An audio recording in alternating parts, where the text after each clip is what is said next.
Hello friends, स्वागत है आपका इंग्लिश एडवांटेज की ऑनलाइन क्लासेस में। दोस्तों, इस वीडियो में मैं आपको मोस्ट इम्पॉर्टेंट सेंटेंस करेक्शंस के बारे में बताऊंगा। बहुत इंपॉर्टेंट, बहुत यूजफुल 20 सेंटेंस मैंने इसमें लिए हैं जो कि बहुत ही ज़्यादा एक्सपेक्टेड हैं फोर्थ कमिंग सभी एग्जाम्स में, एसबीआई बैंक पीओ में, क्लर्क में और एसएससी एग्जाम्स में। तो चलिए देखते हैं इन सेंटेंसेस को। देखिए, ये सेंटेंस हैं और सबसे ज़्यादा इंपॉर्टेंट सेंटेंस हैं, लास्ट ईयर क्वेश्चन पेपर में से मैंने लिए हैं।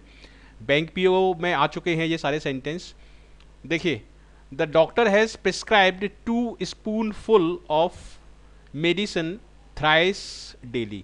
देखिए, यहाँ पर ये जो स्पूनफुल है इसका जो प्लूरल आपको लगाना पड़ेगा। यहाँ पर दिया है 2 स्पूनफुल, ठीक है। तो स्पूनफुल में यहाँ पर फुल्स आपको बोलना पड़ेगा, स्पून्स फुल ना होके ये स्पूनफुल्स होगा। तो यहाँ पर इसमें गलती होगी, तो बी पार्ट में इसमें गलती होगी। देखिए, नेक्स्ट सेंटेंस देखते हैं, sentence number 2। The police could not ascertain the reason of the great girl's death. देखिए, ये सेंटेंस देखने में एकदम सही लगता है और काफ़ी सारे स्टूडेंट इसमें लास्ट टाइम जब बैंक पीओ में आया था ये, तो नो एरर लगा के आए थे, लेकिन इसमें एरर है।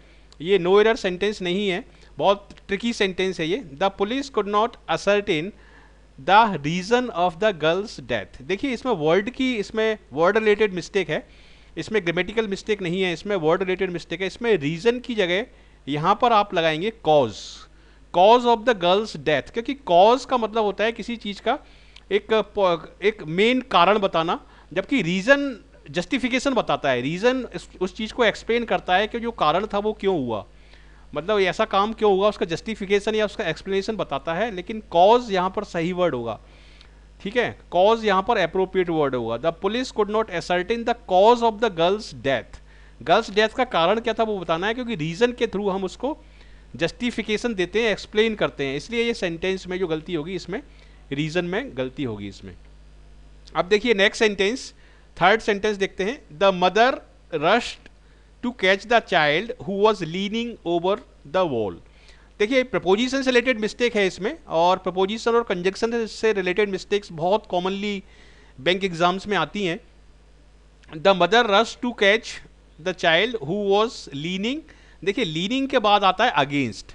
लीनिंग के बाद हमेशा हम अगेंस्ट लगाते हैं। लीनिंग का मतलब है किसी के सपोर्ट से टिक कर खड़ा होना। Leaning against the wall, wall के अगेंस्ट जब हम खड़े होते हैं तो उसके लिए हम बोलते हैं leaning against the wall. Leaning over नहीं आएगा, क्योंकि ओवर का मतलब तो उसके ऊपर होता है, तो लीनिंग अगेंस्ट द वॉल आएगा इसमें, इसलिए ये गलती है। बहुत ही इंपॉर्टेंट मिस्टेक्स मैंने इसमें ली हैं, और इसी से मिलती जुलती मिस्टेक्स आपके बैंक पीओ एग्जाम मेंस में डेफिनेटली आएंगी, क्योंकि ये कॉन्सेप्ट बेस्ड क्वेश्चन है। कुछ क्वेश्चन नो एरर के भी मैंने लिए हैं, और कुछ क्वेश्चन वर्ड रिलेटेड है, और कुछ क्वेश्चन इसमें ग्रामेटिकल रिलेटेड है, ग्रामेटिकल मिस्टेक के रिलेटेड है। अब देखिए, it is unfortunate that she could not avail of the opportunity that presented itself। देखिए, इसमें भी प्रपोजिशन से रिलेटेड मिस्टेक है। कुछ सेंटेंस ऐसे हैं जिसमें देखिए वर्ड्स में क्या है, कुछ वर्ड्स पर्टिकुलर प्रपोजिशंस के बाद ही फॉलो होते हैं, कुछ वर्ड के बाद पर्टिकुलर प्रपोजिशन आता है। जैसे अवेल के बाद ऑफ आता है, ये सही है इसमें, लेकिन अवेल के बाद रिफ्लेक्सिव प्रोनाउन का यूज़ होता है हमेशा। यहाँ पर आपको रिफ्लेक्सिव प्रोनाउन लगाना पड़ेगा। तो रिफ्लेक्सिव प्रोनाउन क्या होगा इसका, इसमें शी आ रहा है तो रिफ्लेक्सिव प्रोनाउन होगा इसका her self. It is unfortunate that she could not avail her self of the opportunity that present it self. जैसे इंजॉयड के साथ हम लगाते हैं हमेशा, इंजॉयड के साथ, जैसे आई इंजॉयड माई सेल्फ, ठीक है। इंजॉयड के बाद भी रिफ्लेक्सिव प्रोनाउन लगाना होता है आपको, अवेल के बाद भी लगाना होता है, और अवेल के बाद हम हमेशा ऑफ लगाते हैं यहाँ पर। तो ये दो मिस्टेक, मतलब दो चीज़ें आप सीख सकते हैं कि एक अवेल के बाद आप ऑफ लगाएंगे यहाँ पर, और एक अवेल के बाद रिफ्लेक्सिव प्रोनाउन का प्रयोग होगा इसमें। तो ये इसमें मिस्टेक है। चलिए देखते हैं नेक्स्ट सेट ऑफ सेंटेंस। देखिए, ये है sentence number 5। She was not allowed to enter into the examination hall as he had, sorry it should be, ये सी होना चाहिए, as she had lost her admit card. तो यहाँ पर आप एक चीज़ देखिए, इंटर के बाद हम कोई भी प्रपोजिशन नहीं लगाते। एंटर का मतलब ही है गो इनटू, ठीक है। एंटर का मतलब है गो इनटू, तो एंटर के बाद हम ये जो वर्ड है इनटू नहीं लगेगा इसमें, ये एक्स्ट्रा है इसमें। तो ये होगा she was not allowed to enter the examination hall as she had lost her admit card. इस तरह से होगा ये। एंटर के बाद हम कोई भी प्रपोजिशन नहीं लगाते। उसी तरीके से कंप्राइज के बाद प्रेजेंट टेंस में हम कोई भी प्रपोजिशन नहीं लगाते, रीच के बाद हम कोई भी प्रपोजिशन नहीं लगाते। ये प्रपोजिशन से रिलेटेड मिस्टेक्स काफ़ी आती हैं एसएससी में, बैंक पीओ में और क्लर्क एग्जाम में, तो ये इनको आप अच्छी तरह से सीख लीजिए। अब देखिए ये सेंटेंस देखते हैं, sentence number 6, when I will write to my brother I will convey your message. ये सेंटेंस बहुत कॉमन है पर्टिकुलरली क्लर्क एग्जाम में। देखिए इसमें जब दो फ्यूचर इवेंट होते हैं, ठीक है, तो एक जो इवेंट इन वर्ड से स्टार्ट होता है, जैसे इसमें देखिए दो फ्यूचर इवेंट है, I will convey your message और I will write to my brother. जब मैं अपने ब्रदर को लिखूंगा तो आपका मैसेज कन्वे कर दूंगा, इस तरह से इसमें दो फ्यूचर टेंस हैं। तो यो पार्ट व्हेन से स्टार्ट होगा या इफ से स्टार्ट होगा, ये वाला पार्ट जो सबऑर्डिनेट क्लॉज है, जिसको हम सबऑर्डिनेट क्लॉज भी बोलते हैं, जो व्हेन से, इफ से, अनलेस, अनटिल इनसे स्टार्ट होता है, तो ये वाला पार्ट हम लिखेंगे प्रेजेंट सिंपल टेंस में। ये वाला जो पार्ट है इसको हम लिखेंगे प्रेजेंट सिंपल टेंस में।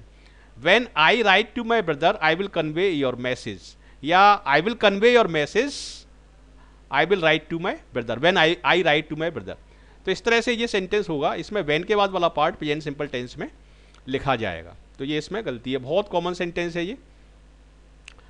अब देखते हैं sentence number 7, neither of the two books could be traced anywhere.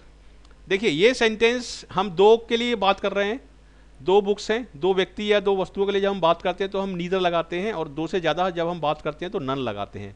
तो ये सेंटेंस नो एरर सेंटेंस है, इसमें कोई एरर नहीं है, तो इसका आंसर आपका होगा ई। देखिए नेक्स्ट सेंटेंस देखते हैं, you would not have failed in the test if you would have worked hard. देखिए ये सेंटेंस भी बहुत कॉमन है, इसमें दो पार्ट होते हैं, एक होता है कंडीशनल पार्ट और एक होता है रिजल्ट पार्ट, ठीक है। कंडीशनल पार्ट की पहचान ये है कि वो इफ से शुरू होता है, क्योंकि इफ से हम कोई भी शर्त को व्यक्त करते हैं, शर्त लगाते हैं हम इफ से, ठीक है। तो कंडीशनल पार्ट इंडिकेट होता है इफ से, और रिजल्ट पार्ट तो अपने आप इंडिकेट हो ही जाता है। कंडीशनल पार्ट को आप ध्यान रखिए, कंडीशनल पार्ट जो इंडिकेट होता है वो होता है इफ से। तो इसमें आप एक चीज़ ध्यान रखिए हमेशा, ये पास्ट टेंस है, पास्ट में यूज़ हो रहा है ये अनफुलफिल्ड कंडीशंस है। तीन कंडीशन होती है इंग्लिश में, एक होती है सिंपल कंडीशन, और एक होती है आपकी इमेजिनरी कंडीशन, और एक होती है अनफुलफिल्ड कंडीशन। मतलब फर्स्ट कंडीशन को सिंपल कंडीशन या ओपन कंडीशन बोलते हैं, एक सेकंड होती है इमेजिनरी कंडीशन, और थर्ड होती है अनफुलफिल्ड कंडीशन। तो इस वाली कंडीशन में ये अनफुलफिल्ड कंडीशन है, थर्ड वाली कंडीशन है। इस वाली कंडीशन में जो कंडीशनल पार्ट है, कंडीशनल पार्ट में हम यूज़ करते हैं वुड हैव के स्थान पर हम यूज़ करते हैं हैड, वुड हैव के स्थान पर हम यूज़ करते हैं हैड। हमेशा ध्यान रखिए कंडीशनल पार्ट में आएगा हैड। और इसमें एक चीज़ और ध्यान रखिए, ये दोनों कंडीशनल पार्ट और रिजल्ट पार्ट ये आपस में इंटरचेंज हो सकते हैं। ये जरूरी नहीं है कि कंडीशनल पार्ट हमेशा बाद में आएगा और रिजल्ट पार्ट हमेशा पहले आएगा।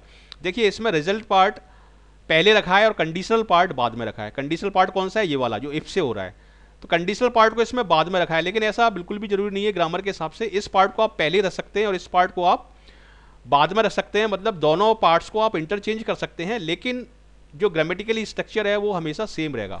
यानी कंडीशनल पार्ट में हमेशा आप क्या लगाएंगे, हमेशा आप लगाएंगे हैड। तो इस पार्ट में ये गलती है, बहुत कॉमन सेंटेंस है ये, और अलग अलग तरीके से आता है ये। कभी कंडीशनल पार्ट को पहले रख देते हैं, कभी रिजल्ट पार्ट को पहले रखते हैं। इफ़ यू हैड की जगह हम ये भी लिख सकते हैं हैड यू, ये भी एक बहुत इंपॉर्टेंट पॉइंट है, हमेशा ध्यान रखिए इसको। इफ़ यू हैड की जगह आप लिख सकते हैं इसमें हैड यू, तो ये भी एक पॉइंट आप ध्यान रखिए, बहुत इंपॉर्टेंट है। चलिए अब देखते हैं नेक्स्ट सेट ऑफ सेंटेंस। देखिए ये है the essays given on page 10 are relevant to your topic. देखिए ऐसे जो दिया है एक पॉइंट पर दिया हुआ है, ऐसे किस पॉइंट पे दिया हुआ है, पेज नंबर 10 पे। पेज नंबर 10 क्या है, एक पॉइंट को इंडिकेट कर रहा है, एक पर्टिकुलर पॉइंट है, वो पर्टिकुलर जगह है। तो पॉइंट के लिए हम हमेशा लगाते हैं एट, स्मॉल पॉइंट के लिए हम इंग्लिश में हमेशा लगाते हैं एट। तो ऐसे given at page 10 are relevant to your topic. Are इसमें सही है क्योंकि एसेज की बात हो रही है, बहुत सारे एसेज हैं, और दा भी सही है इसमें क्योंकि पर्टिकुलर ऐसे है, इसलिए इसमें ये गलती है, इसमें बी पार्ट में गलती है, बी इसमें आपका आंसर होगा। चलिए देखते हैं next mistake. What to speak of India, even developed countries are faced with this problem. इसका हिंदी में मतलब ये है कि इंडिया की क्या बात करें कि यहाँ तक कि जो विकसित देश हैं वो भी इस प्रॉब्लम को फेस कर रहे हैं। तो ये जो फ्रेज है इसमें हम बोलते हैं not to speak of India. इसमें हम what to speak of India नहीं बोलते, what to speak of India इसलिए लगा दिया है क्योंकि इंग्लिश में ट्रांसलेट कर दिया है कि इंडिया की क्या बात करें, इस तरह से इसका इंग्लिश में इंडिया की क्या बात करें, यहाँ तक कि विकसित देश भी इस प्रॉब्लम को फेस कर रहे हैं, तो इसलिए उसको इक्विवेलेंट यहाँ पे वॉट लगा दिया है। लेकिन सही फ्रेज है not to speak of India, not to speak of something, ठीक है, not to speak of India even developed country are faced with this problem. तो ऐसे ये सही हो जाएगा सेंटेंस। और इस तरह के सेंटेंस ये कॉन्सेप्ट बेस्ड बेसिक सेंटेंस हैं, ये सेंटेंस इंप्रूवमेंट में भी आपके काम में आएंगे और क्लोज टेस्ट में भी ये बेहद काम के साबित होंगे आपके लिए। अब नेक्स्ट देखिए, persons engaged in teaching line lead a comfortable life. देखिए इसमें वर्ड रिलेटेड मिस्टेक है, इसमें हम यहाँ पर टीचिंग लाइन नहीं बोलेंगे क्योंकि लाइन एक स्लैंग वर्ड है, एक जनरल टर्म है, ग्रामर में इसका यूज नहीं होगा। यहाँ पर हम बोलेंगे in teaching profession, person engaged in teaching profession lead A comfortable life, इस तरह से ये बनेगा। इसे ये नो एरर सेंटेंस नहीं है, इसमें भी एरर है, तो इसको हमेशा ध्यान रखिए। ये वर्ड रिलेटेड सेंटेंस है, मैंने इसमें जानबूझ के वर्ड रिलेटेड सेंटेंस, ये बैंक पीयू में बहुत आते हैं इसलिए मैंने इसमें वर्ड रिलेटेड सेंटेंस ये लिए हैं। Involving of terrorist in the blast has been ruled out by the police. देखिए रूल्ड आउट का क्या मतलब होता है, रूल्ड आउट का मतलब उस चीज़ को खारिज कर दिया, उस चीज़ को रिजेक्ट कर दिया। तो टेररिस्ट ब्लास्ट में जो टेररिस्ट का जो इन्वॉल्वमेंट है उसको पुलिस के द्वारा रिजेक्ट कर दिया गया है, ये इसका मतलब है। लेकिन इसमें देखिए इन्वॉल्विंग ऑफ टेररिस्ट, ऑफ आ रहा है, तो ऑफ का मतलब है कि टेररिस्ट का, कि टेररिस्ट से संबंधित कोई चीज़, मतलब टेररिस्ट का क्या चीज़ या टेररिस्ट की क्या चीज़, ठीक है। तो यहाँ पर आपको एक नाउन चाहिए क्योंकि मैं क्या बोल रहा हूँ, तो क्या के बाद क्या इंडिकेट करता है, किसी भी नाउन को, ठीक है। तो टेररिस्ट यहाँ पर आएगा इन्वॉल्वमेंट ऑफ टेररिस्ट, मतलब इन्वॉल्विंग का मैं नाउन फॉर्म यहाँ पर यूज़ करूँगा, ठीक है। जब भी ऑफ आएगा यहाँ पर तो यहाँ पर मैं नाउन फॉर्म यूज करूँगा, involvement of terrorist in the blast has been ruled out by the police. तो ये जो इन्वॉल्विंग है इसका आप नाउन फॉर्म यहाँ पर लगा सकते हैं, उससे ये सेंटेंस सही हो जाएगा, ठीक है। चलिए आप आगे देखते हैं। 12 सेंटेंस हम कवर कर चुके हैं इस वीडियो ट्यूटोरियल में और सारे के सारे most important most expected sentence है, इसलिए वीडियो को पूरा आखिरी तक ध्यान से देखिए और पूरे 20 सेंटेंस मैंने इसमें लिए हैं, एक एक सेंटेंस को अच्छी तरह से ध्यान से समझिए आप। देखिए, when he arrived to attend the wedding of his brother he had been dressed in a dark suit।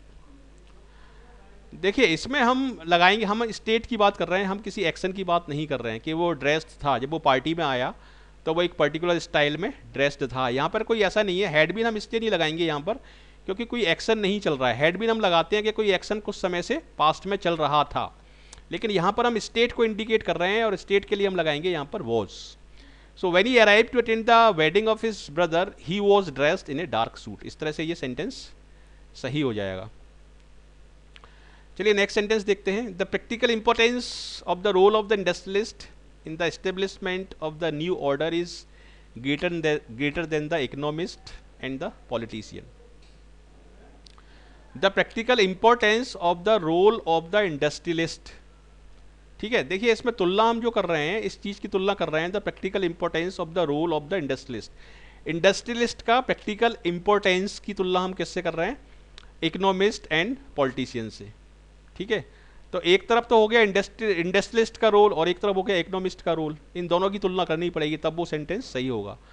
तो उसके लिए हम क्या कर सकते हैं, यहाँ पर हम लगा देंगे देन दैट ऑफ, यहाँ पर देन दैट ऑफ, तो ये वाला पार्ट इसमें गलत है, यहाँ पर आप लगाना पड़ेगा देन दैट ऑफ, ठीक है। तो उससे ये सेंटेंस सही हो जाएगा। चलिए अब देखते हैं next sentence 15th। The officer whom I went reported that my case was, the officer, देखिए यहाँ पर कुछ मिसिंग लग रहा है, the officer whom I went reported,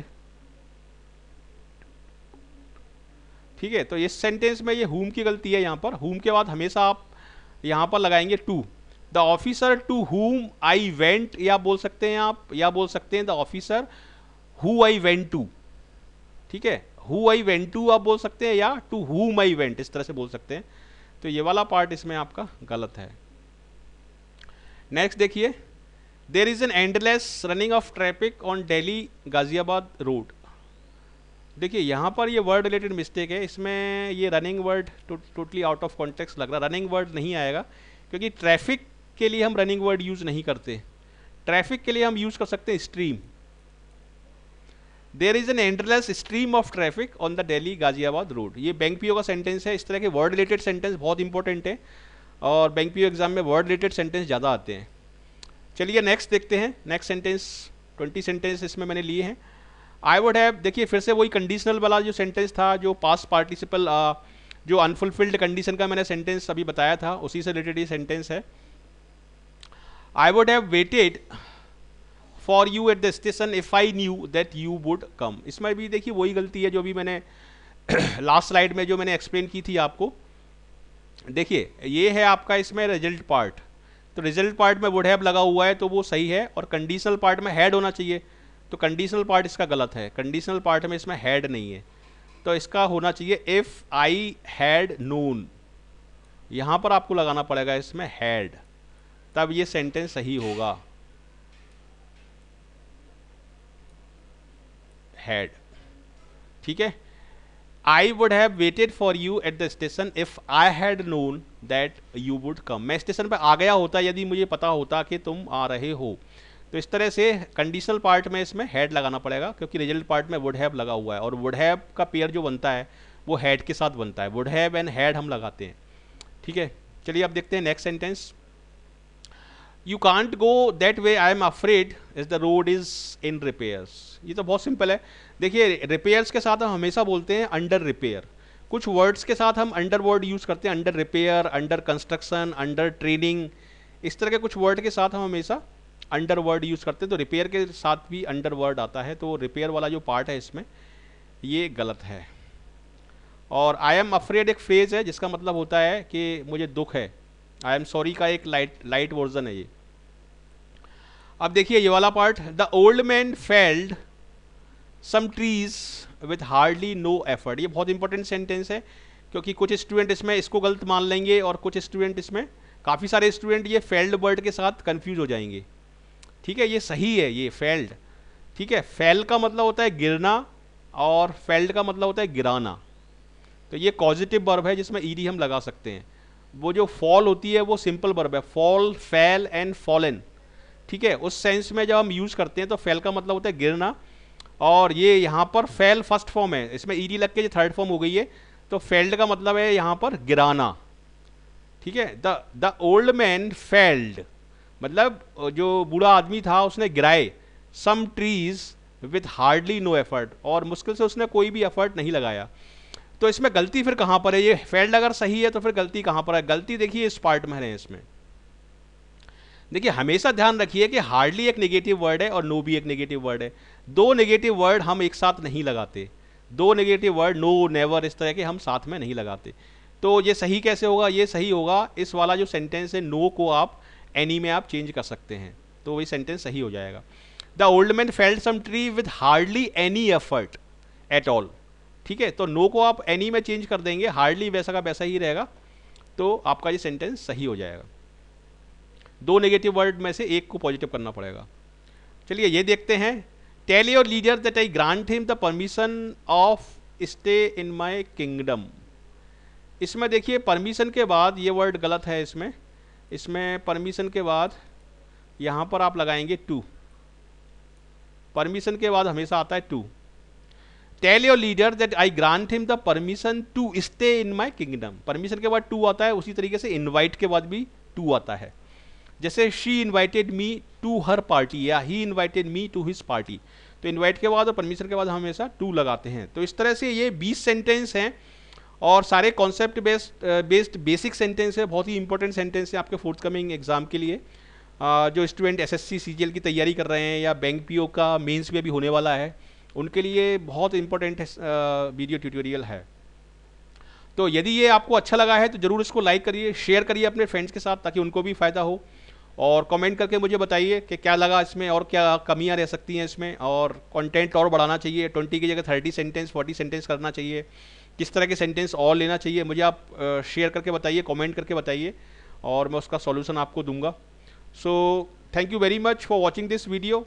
and I wish you all the best for your bright future. लेकिन जाने से पहले मैं एक बात और बता दूं कि आप यदि फर्स्ट टाइम इस वीडियो को देख रहे हैं, ट्यूटोरियल को देख रहे हैं, तो इस चैनल को सब्सक्राइब करना मत भूलिए, क्योंकि इस चैनल पर हम डालते हैं पूरी तरीके से रिजल्ट ओरिएंटेड कंटेंट, पूरी तरीके से एग्जाम ओरिएंटेड कंटेंट के वीडियो में आपको इसमें मिलेंगे। और यदि आप सब्सक्राइब करते हैं और जुड़ते हैं और वीडियोस को देखते हैं तो डेफिनेटली आपको फर्स्ट अटेम्प्ट में किसी भी एग्ज़ाम में सफलता मिलेगी, ऐसा मेरा मानना है।